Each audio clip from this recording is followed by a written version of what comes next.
Mi smo ti koji izlazimo na poziv državnih organa dok neposredno pred dešavanje nesreće, odnosno kada postoje neke jasne indicije da će doći do nesreće, ili u trenutku kada je do nesreće već došlo. Kad kažem do nesreće već došlo do nekih velikih havarija, poplava ili bilo kojih drugih akcidenata gde je ugrožen veliki broj ljudskih života.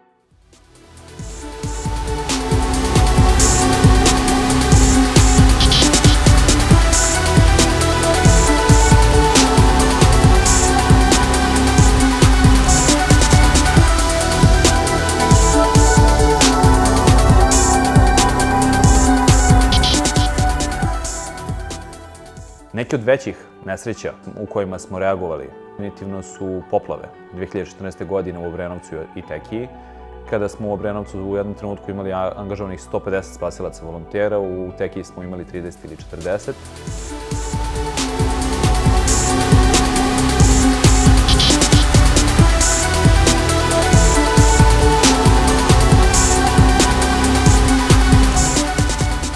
Ljude u Gorsku službu spasavanja najviše dovlači neka vrsta altruizma. Znači, to je jednostavno želja koja se probudi u individualcu da pomogne nekom drugom bez ikakve želje i bilo kakvog očekivanja za naknadom.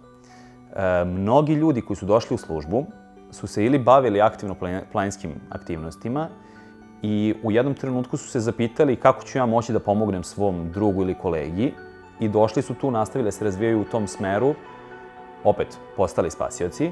I sa druge strane imamo jednu veliku grupu ljudi koja je doživela neku nesreću ili je već imala neki kontakt sa našim spasiocima i zapitala se da li bih ja to mogao da budem jednog dana, postavili to sebi kao cilj, počeli malo ozbiljnije da se bave svim tim aktivnostima, došli u službu, služba ih nadogradila na način na koji je trebalo da ih nadogradi, i ti ljudi su onda već počeli da se samostalno se razvijaju kao spasioci.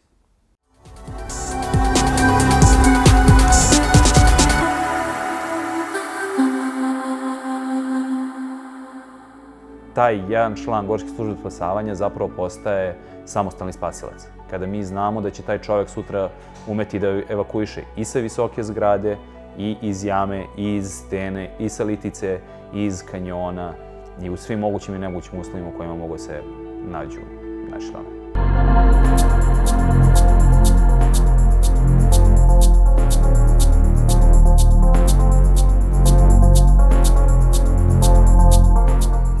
Finansije koje Gorska služba spasavanja samostalno obezbedi preko sponzora, donatora i ugovora za poslove koje sama realizuje, često nisu dovoljni za razvoj.